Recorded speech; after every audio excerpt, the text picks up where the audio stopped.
Welcome to Yes Bitch TV, honey. Yes, God. Thank you guys so much for joining me. Please make sure to like, comment, and subscribe to the channel. Also, by hitting that bell, you can be updated each and every time I'm uploading something new.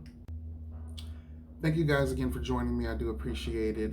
Before I get started with my review of Chasing Dallas Season 2, Episode 4, I do want to shout out once again my panel members from last night's live discussion about Chasing Dallas featuring our special guest, Wuda Lee. Just shouting out real quick to Really Be TV, at Every Reviews, Honey, Yes God, and El Teddy. Thank you guys so much for coming through, and you guys asked amazing questions. You know, when we're together, the vibe is just right, and I definitely live for it, and I do appreciate you guys bearing with me. You know, I did a replay, and I was watching it last night at work, and I was like, damn, I really wasn't saying much. I was pissed as fuck because what I didn't want to happen happened.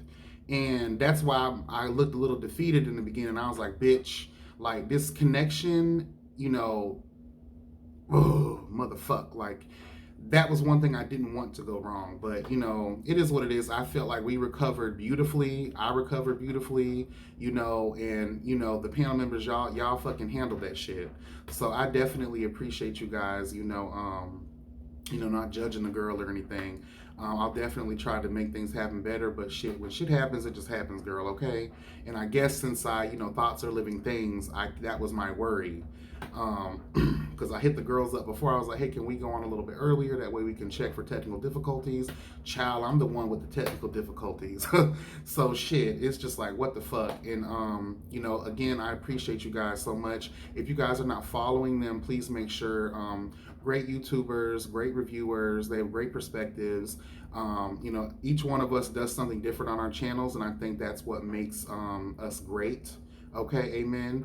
And again, thanks to Wuda Lee. We appreciate you coming in and answering all of our questions. It was wonderful getting to know you, baby daddy. Okay, yes, God. And if you haven't had a chance, guys, you can go over and I'll put the link to that video in the description. But if you just want to go over to my YouTube platform, Yes Bitch TV, where you're seeing this video at, obviously, and you'll be able to play back the live stream that we did last night.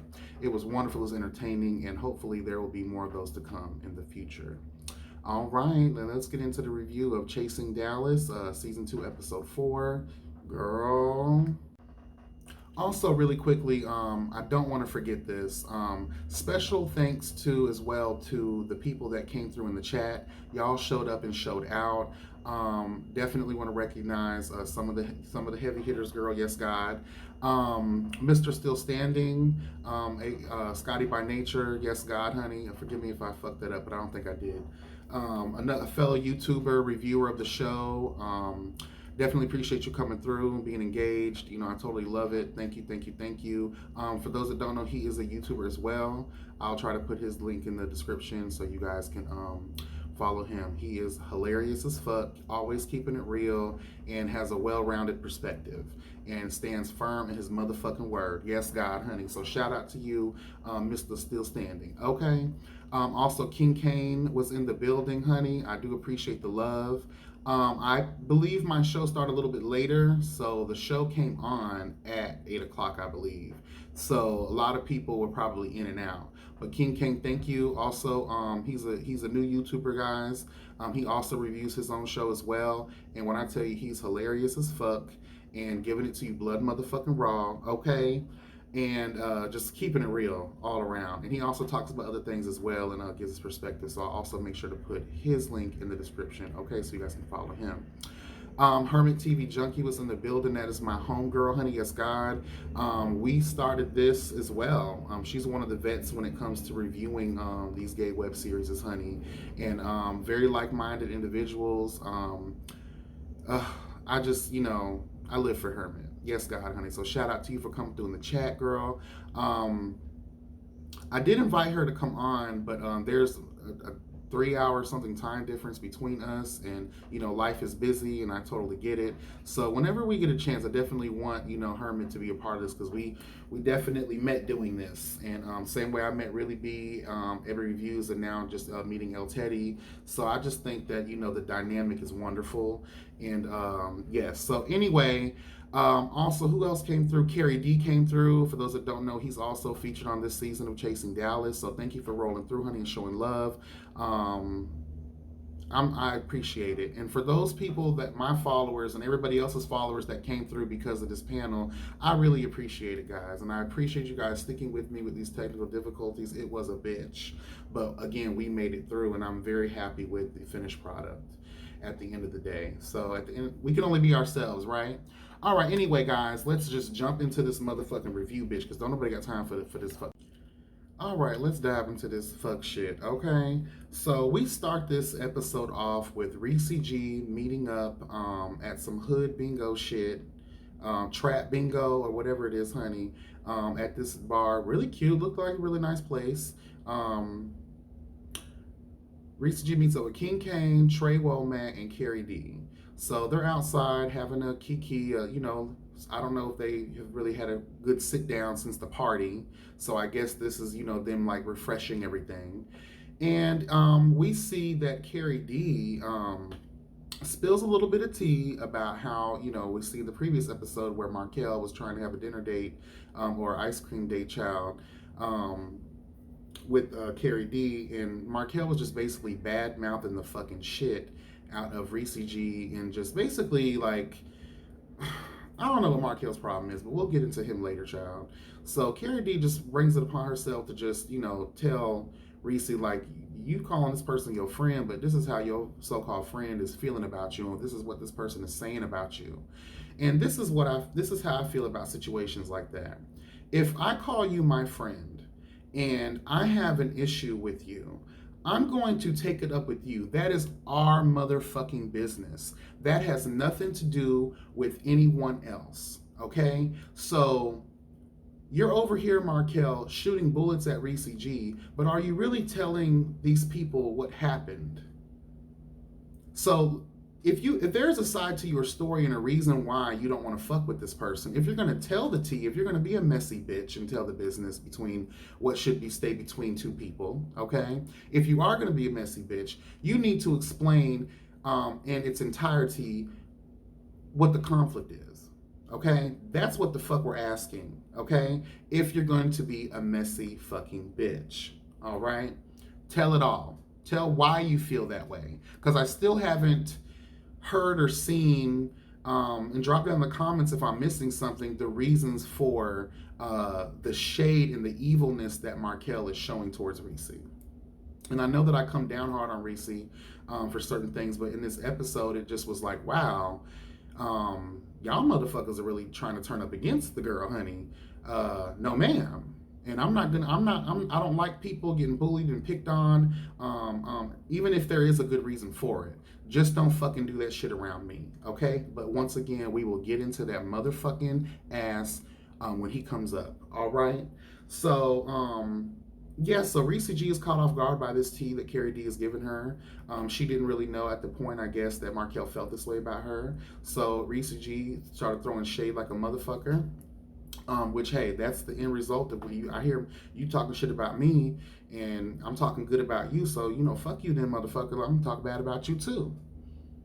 I mean, hey, it is what it is. That's what happens in some circles, and I'm not gonna agree to disagree with that shit. It just is what it is. If I'm responding to your fuck shit and I ain't did nothing wrong, really, then bitch, I'm gonna give it to you how I'm gonna give it to you. It is what it is.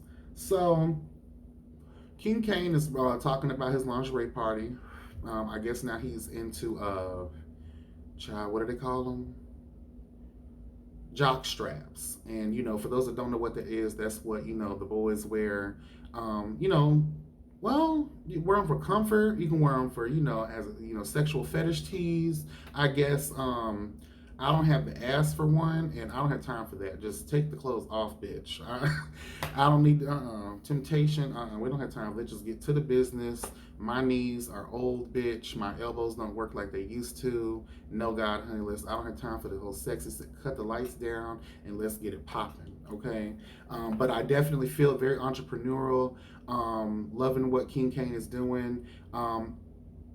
Carrie D, living for what you got going on. Trey Womack, you're a little quiet, honey. You need to step it up, girl, because I want to like you. I really, really do. but I'm gonna need you to step up a little bit. You're a little quiet. I know all this has been recorded already, so hopefully we see as the season progresses a little bit of more personality and a little more, talkative. What are you bringing to the table? Again, I'm going to ask this question. What are we chasing, people?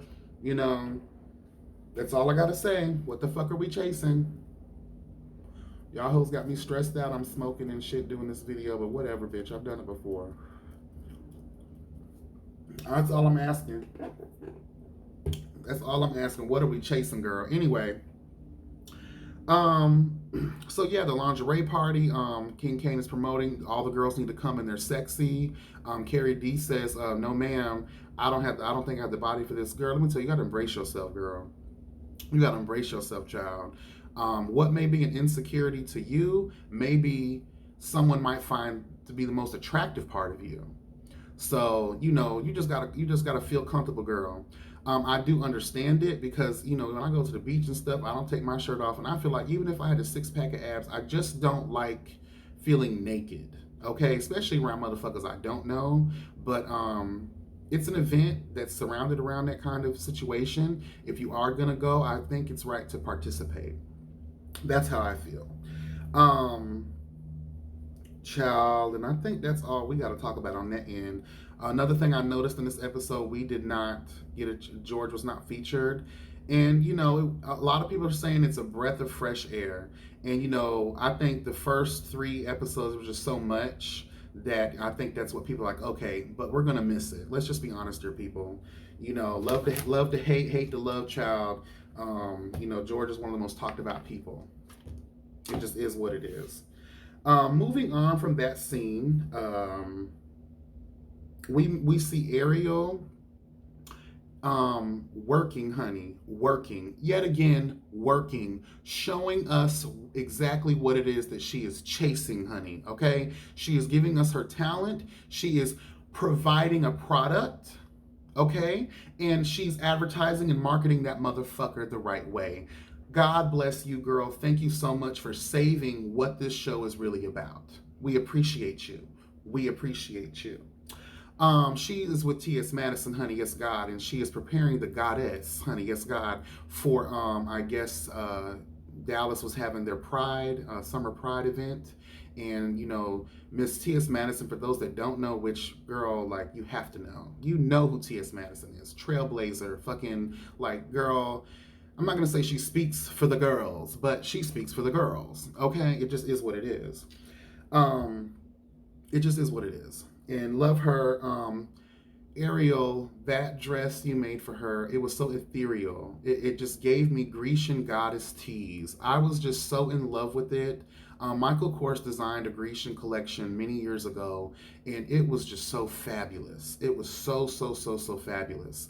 I don't like him now anymore because, he enslaved, they, support child labor and 50 cents a day over there, girl. They got warehouses galore over there, girl. And I just don't support Michael Kors no more because, girl, you're human rights violations. Fuck you, bitch. But anyway, but yes, fabulous, showing us your talent. Thank you.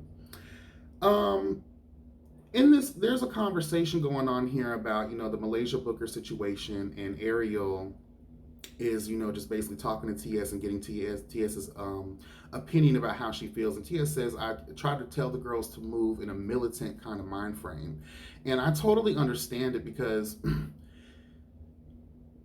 you guys got to know your history. And it's not even just about, trans, it's just about being different, period. History shows those who want to have a free thinking mind frame, those who want to step outside of the societal norms, and what's considered the societal norms. Okay, who sets those standards? You know what I'm saying? Like, seriously, guys, like these guidelines for life, who the fuck created them? And who the fuck gave you permission to enforce these rules? Okay, like anyone who tries to express themselves and just to be different, okay, that doesn't agree with your way of thinking or the way that you've been brainwashed to think, you want to oppose it. And oftentimes that opposition leads to aggression, unwarranted aggression, which simply translated into hate. Okay, so I don't I get exactly where these girls are coming from. This is something that is real. It's not just happening, you know, our black men are being killed at high fucking rates. Girl, I feel like we back in the motherfucking 18th century, bitch. It's just horrible. Horrible, horrible, horrible. And, you know, I get the emotion behind everything. I also want to point out that when I did my previous video, I go to sleep after I post these because I have to work at night. So I don't really get to see the comments until I end up getting to work and I'm just going through everything. So I didn't notice that Ariel commented and she gave her explanation on why she said it. And she didn't mean it that way. And I think anybody can say, you say shit when you're hot-headed, when you're angry, when, you know, and these injustices that are happening around us, it affects people differently. And if you're not walking in those shoes, how can you feel what they're feeling? You know what I'm saying? Not saying what she said is right. I don't condone none of that fuck shit at all. You don't fight hate with hate, okay? No, that's not how we build the bridges of unity, bitch. We all know that. All of us with the right thinking mind frames, we know that. But I want y'all to understand exactly where it was that she was coming from. Anyway, the same anger we feel about white cops killing our black unarmed men and women, honey, and children, okay, is the same way Ariel was feeling about motherfuckers killing trans people, okay?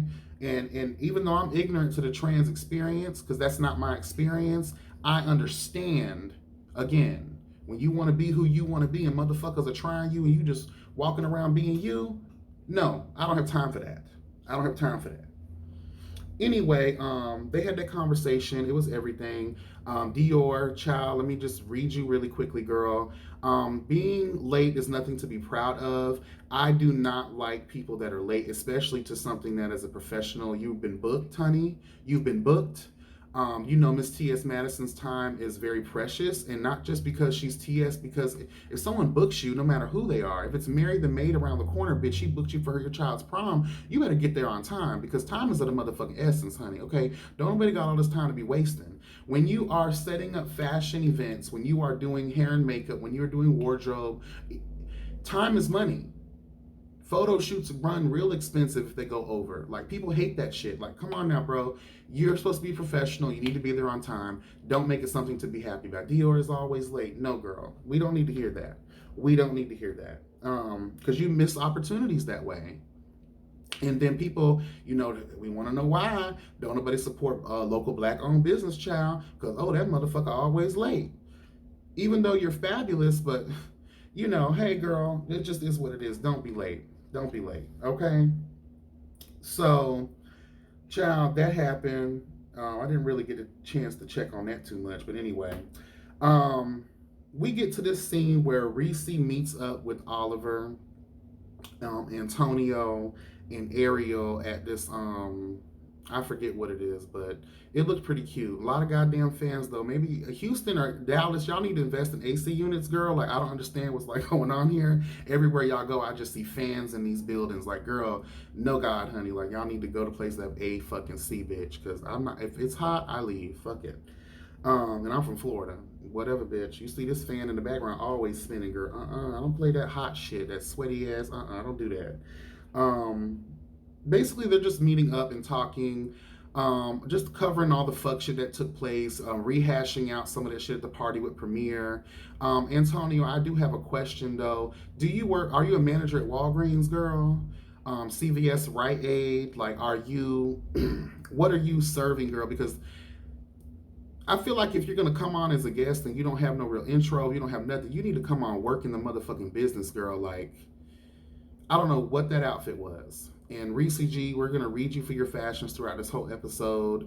King Kane was working it here and there. I live for it. But it was just like, girl, you know, I don't know, child. I guess, you know, again, fashion is the expression of oneself. The expression of one's motherfucking self. One thing I want to point out, since we're talking about Oliver in this situation, is it just me, or did it feel as if this was Oliver's show? Oliver's episode. Yet again, y'all have allowed this child to come through. And hey, I'm not hating, because guess what? The bitch is booked and busy.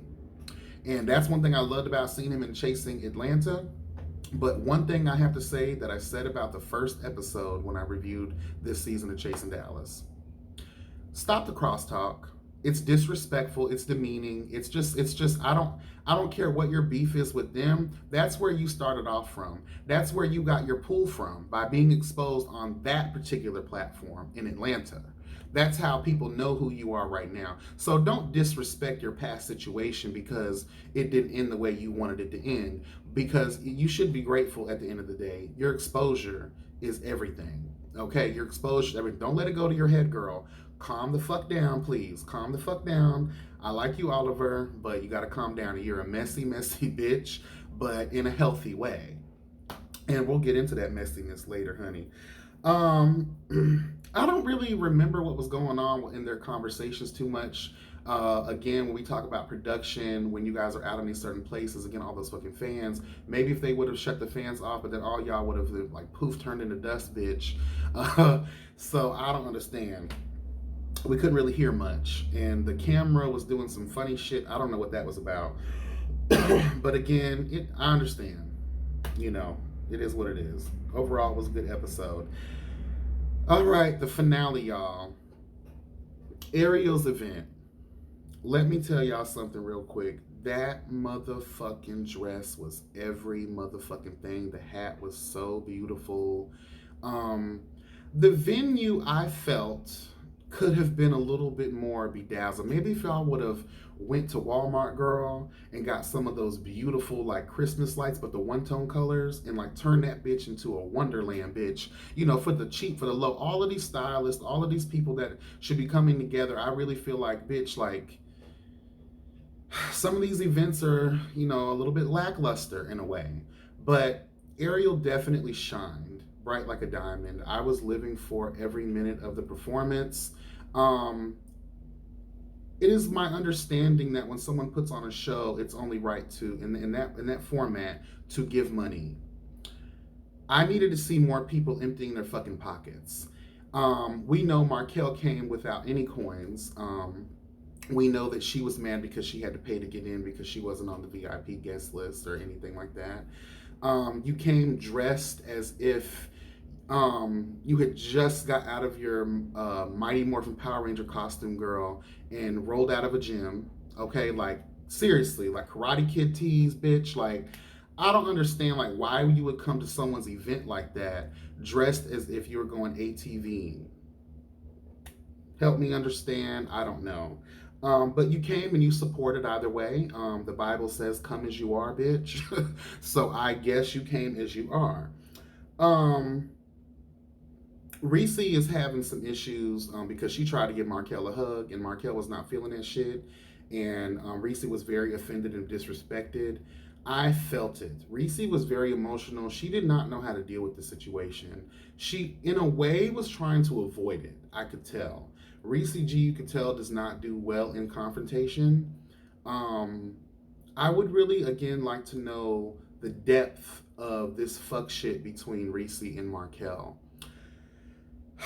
Because obviously it runs deep. Because Markel, the look on his face, before, during, and after, okay? The look on his, because it's written all over your face. If looks could kill, everyone in that establishment would have been dead. But hold on, going back to Ariel, you did a great job, girl. You did a great job, and I'm sorry this fuck shit happened at your situation. Thank God you found out about it afterwards, because I didn't want that to be on your mind and it fuck up your mojo, girl. But child, so we get to Dior's in the building. Who else was in the building, child? Oh fuck. Trey Womack was there, I believe. Child, some of the kids were in the building. Shit. And basically, Oliver Twix is a motherfucking messy ass bitch. Went over to Reese. What's the tea, girl? What's wrong? And Reese's like, girl, me and Markel, I don't know what the tea is with this bitch, basically. Oliver's like, girl, you want me to go get that bitch? And that bitch is like 20 feet away, girl. We can talk to that bitch right now. And let me tell y'all something. As messy as that was, I'm the same way. Bitch, why are we running around in a circle and we gonna end up meeting in the end anyway? If you right there and I'm right here, if there's a problem, let's address that bitch right now, okay? And that don't mean fighting. Fighting is an option, It's a motherfucking option, bitch, if you want to take it there. But grown motherfuckers, especially grown motherfuckers who had claimed to be friends, should be able to talk about any and everything, no matter the depth or breadth of the motherfucking situation, okay? So all we have here is Reese trying to have a conversation with Markel. Markel is very confrontational. He's very upset. I don't know if he spent his last $10 to get into a place he thought he was going to get in for free. I don't know. I will kind of agree when it comes to events, if the show's going to be filming, I do feel as if there needs to be comp tickets or a discount ticket or something. I'm not going to say that needs to be provided by the person who's in the event, but maybe production needs to come up with some kind of budget for situations like that in the future, if it's possible. But bitch, motherfucking Markel was just like trying to get at Reese. And all Reese wanted to do again was just have a conversation with his child and see what her tea is, okay? And Markel was not having none of it. And she basically tried to, whatever that shit they call that shit. I'm tired, y'all. Fuck that shit. I'm not trying to be correct today, okay? Let me get this shit out here, okay? Let me tell you something. If you do this to me, I don't care how many people are surrounding us. I'm going to part your motherfucking ass like the Red Sea, bitch. I am going to part your ass like the red motherfucking sea. I don't care. Don't put your motherfucking hands anywhere within my motherfucking vicinity, bitch. True motherfucking tea.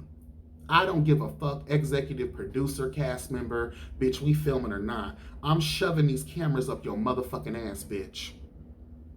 Let me just tell you that. Roasted and toasted, dusted and disgusted. You sorry cunt bitch. And I know it's been a whole year later. Y'all probably don't have no beef no more, whatever. I'm just reacting to what I'm seeing from last night's episode. And that was a bunch of fuck shit. That was a bunch of bitch shit. And then you threw ice at somebody when their back was turned to you. Let me tell you something. Dior's children, y'all came in that motherfucking building like y'all was every motherfucking thing. I live for it. Every one of y'all was looking like, bitch, you'll fuck someone up tonight, bitch, if they get it. Y'all came through. Y'all came through. Bitch, and I was waiting on all of you motherfuckers to jump on that sorry ass thrill of life bitch. That's all I was waiting on. But it didn't happen. It didn't happen. The girls was looking around. Did you throw ice on us? Girl, let me tell you something. Markel, I hate to be so rough on you, girl, but you brought it on your motherfucking self with these behaviors. I don't know what's wrong. Maybe you need to do a live. Maybe you need to have a sit-down conversation with someone that can ask the tough questions. I'm not going to say it's me on my platform. It could be whoever you want, girl. And you need to have a conversation, like an Oprah, like Barbara Walters kind of conversation, girl, because we need real tea on this situation. Maybe y'all are trying to wait for the build up for the season to continue on and us find out new shit or whatever the case may be. But as it stands right now, we need to know how serious this situation is between you and Reese, because that dark attitude that you have, and we see on the next episode that you're with the fuck shit yet again, trying to throw chairs at somebody. Let me tell you something, bitch. Have you visited the stratosphere? Have you? I will throw you that far, bitch. I will throw you that far. Your face already looks like you came through the atmosphere, girl, at an alarming high rate. Bitch. And I'm not going to apologize for these statements. I'm just not, because in the moment, looking at this motherfucking episode and just seeing Markel in this dark place and just acting the way that he was acting, like, this is unbecoming, girl. Very unbecoming. This video lasted too motherfucking long, as they always do, and I try to cut them shorter and shorter, but I'm so passionate, and, you know, I have to address these motherfuckers sometimes, because you may be on a show, girl, but you're still a human being. You still can be touched. You still can be touched. I don't give a fuck who you are, where you come from. You could be Batman, Superman, your motherfucking self, bitch. They all got a motherfucking weakness. I don't care how powerful you are. I don't give a fuck how much grandiose motherfucking ideations you have of your motherfucking self, bitch. You can be touched. That's just real life shit. Y'all be blessed, never stressed. Have a good day. Drop down in the comments. Let me know what y'all thought about this motherfucking commentary, bitch. Let me know what y'all thought about the episode. Again, I will put everybody's links in the description. Love y'all. Have a good day. Have a good day. Have a good day.